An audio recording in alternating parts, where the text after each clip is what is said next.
Catching Pokemon is the main selling point of any Pokemon game, right? But what if you decided not to catch any? Is it actually possible to beat it? Well, I played through Pokemon Platinum to figure that out. And to make this even harder, I used hardcore Nuzlocke rules. So here's how it went. Our journey starts with us face to face with an old man offering out his Pokemon, and since they're being given to us, it doesn't count as catching anything. So I pick up Chimchar, the only one who can possibly defeat the first two gyms, which is important as I do not get another team member until after Gardenia, and continue on to defeat Barry. Let's try that again. We collect our starter and defeat Barry. Moving onwards, I meet Rowan once again, and now we have the opportunity to name Chimchar, who is rightly named Monkey. Dawn then gives me some Pokeballs, but we don't need those, so I sell them back to the Pokemart and continue onwards. To the east of Jubilife City, we can battle Barry once again, but after physically weakening his Piplup with Leers, he isn't much of a threat, letting us move towards the gym leader, but not before Monkey evolves into a somewhat glorious Monferno. With our newly evolved weapon, we are now in a position where we actually stand a chance at beating Roak, who leads with Geodude, which swiftly gets beaten up by two Mach Punches. With the incoming Onix, I set up a taunt to stop him from lowering Monkey's physical defense, and after he heals up, I am able to knock it out with two more Mach Punches, leaving me with just 17 HP for his Cranidos. I hit a strong Mach Punch, and now at this point it is all left up to fate, as he lands a headbutt. But Monkey lives on one, letting us take it out on the next turn with one last Mach Punch. With possibly the hardest part of the early game beaten, we can now head north of Jubilife City, where we are confronted with possibly the most annoying part of the challenge, HMs, as we have to teach them to our main party members, since we cannot catch any other Pokemon. And since HMs can't be deleted unless we go to the move deleter, we'll be stuck with them for a majority of the game. But with that problem addressed, we can continue on as we arrive at the Valleywind Works, where we make quick work of Mars and her Perugly, and proceed further until we arrive in Eterna City. After meeting a clearly deranged and psychopathic man talking to a statue, I can take on the Eterna gym leader Gardenia, and being grass type, I'm sure you all know how this went.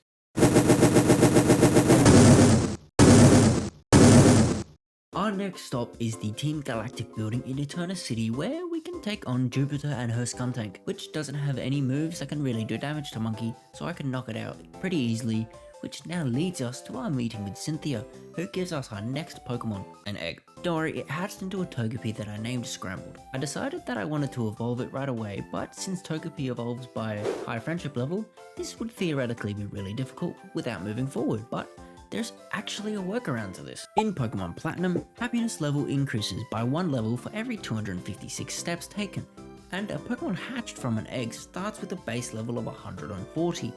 So if you do the math, it means that I could max out happiness in 29,440 steps.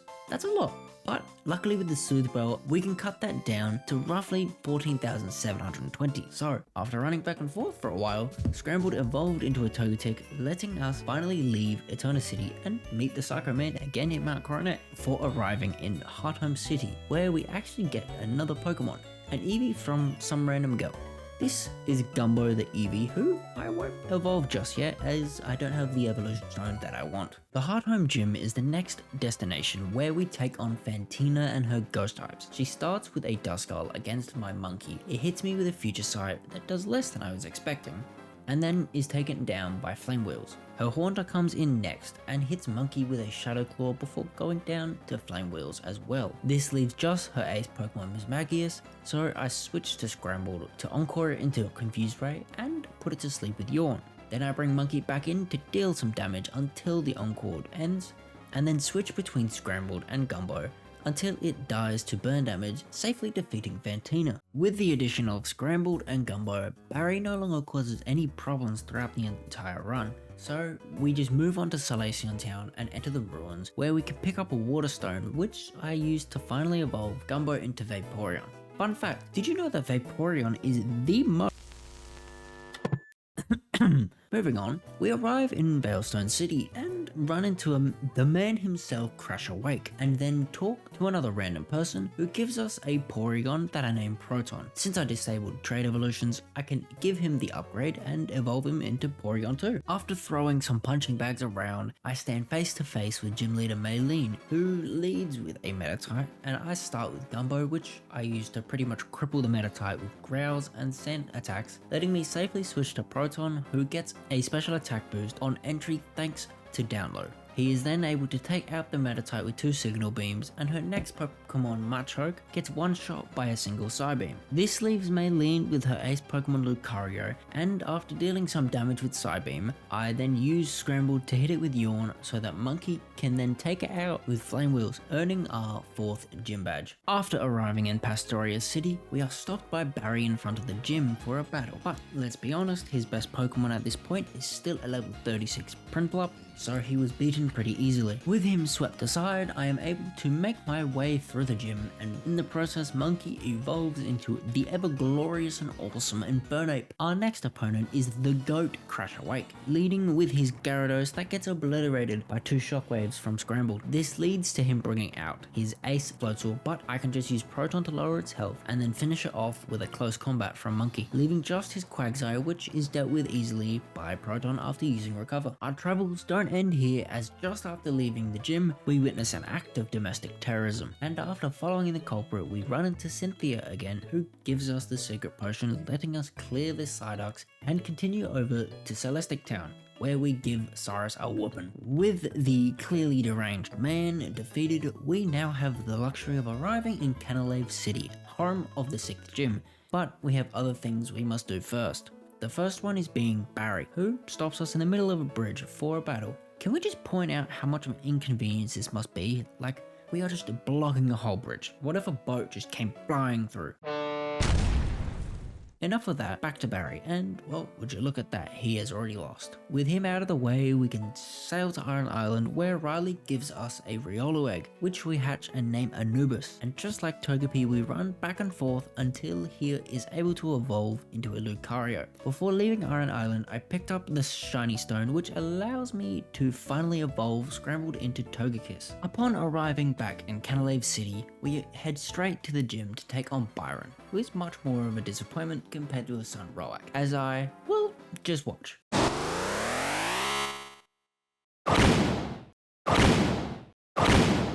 Yeah, pretty weak. Afterwards, we get dragged to the library to talk with the Professor and Dawn, where we somehow feel an explosion that went off on the other side of the region. I mean, how the hell does that work? After checking out each lake and beating both Saturn and Mars, we arrived in Snow Point City, and if you couldn't guess, it is the home of the Ice Gym. Our opponent is the gym leader that I seem to have forgotten the name of, remind me in the comments below, and well, she has ice types and I just so happen to have a monkey, so you can probably guess how this went.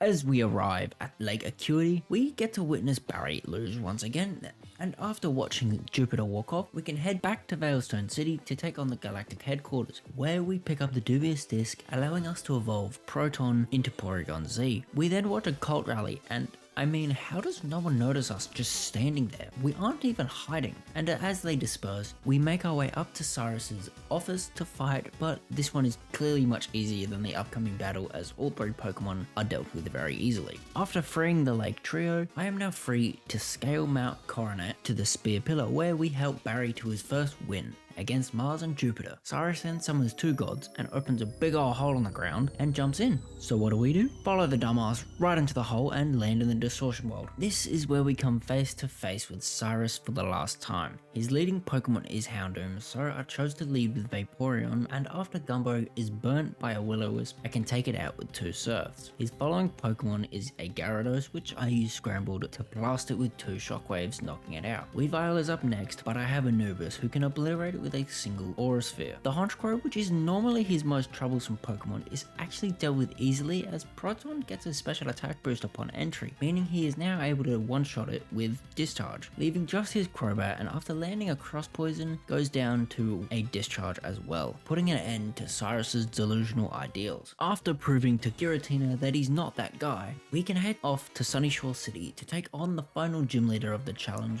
Volkner, and his electric types. For this, I just gave Monkey the the soft sand, which gives him just enough of a damage boost to take out his Electivire and other Pokemon in one shot, besides for Luxray, which goes down to 2 Earthquakes instead, winning us our last gym badge, meaning after we make our way through the Victory Road, we can arrive at the Pokemon League. Before we can take on the Elite Four, we must fight the biggest walking L in Pokemon Platinum, Barry. This goes much like the previous battles, as after surviving a close combat, Proton one-shots the Staraptor with a discharge. The following Heracross is burnt to a crisp by one flamethrower from my monkey, his Ace and Polion fates to a single close combat, and the Snorlax suffers the same fate. This monkey is also equipped with an Earthquake, which packs up the incoming Rapidash, leaving just the Roserade, which gets torched by a flamethrower, giving Barry his final L of the challenge. After collecting a pair of choice specs from this lovely bloke right here, I am ready to take on the final set of obstacles. The first victim of the Elite Four is Aaron and his bugs, and by equipping my monkey with a wicked pair of glasses, he can burn Aaron's entire team to cinders.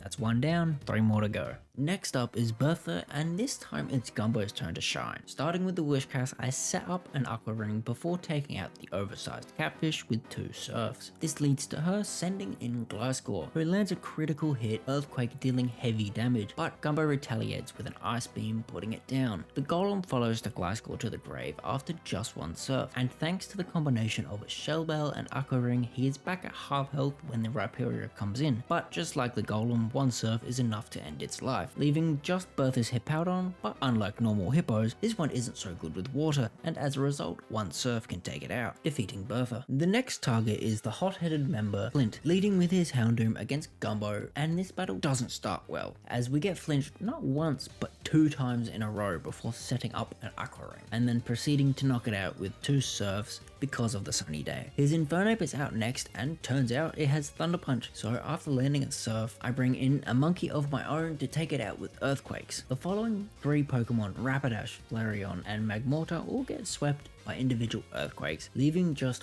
1 Elite Four member, being the most difficult one, Lucian. His first Pokemon, Mr. Mime, is demolished by Proton, who is now holding the choice specs. His toughest Pokemon, Gallade, is brought out next, so I switch into Scrambled, who can put it to sleep. I then hit with a Fly and then a Shockwave, thinking that it would kill, but it doesn't, letting Lucian heal up. But after another Shockwave, 1 last Fly can take it out. The Alakazam is up, and because of Scrambled's low health, it will pick a random move, so I switch to Monkey, hoping for anything that isn't psychic, and luckily enough, he uses Energy Ball, which lets me put it down with 1 U-turn. Proton is then able to swiftly deal with the Espeon, leaving just the Bronzong. After landing 1 Shadow Ball, I bring Gumbo in, and knowing that a Surf won't beat it, I use 2 Ice Beams to lower its health just enough to where 1 Surf can put an end to the battle, leaving just 1 opponent left.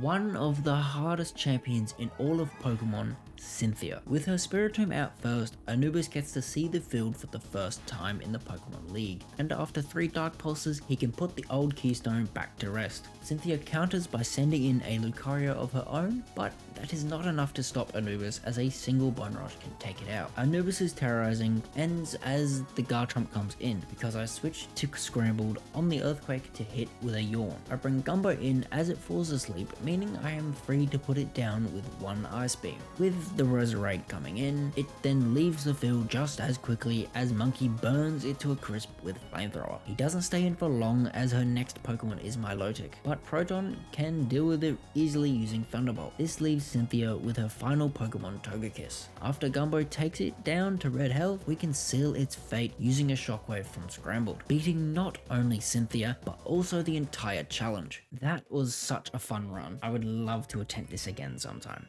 Leave a comment if you want to see this again and what game I should do it in. Anyway, thanks for watching. Like and subscribe if you want, or don't, it's your choice. Goodbye.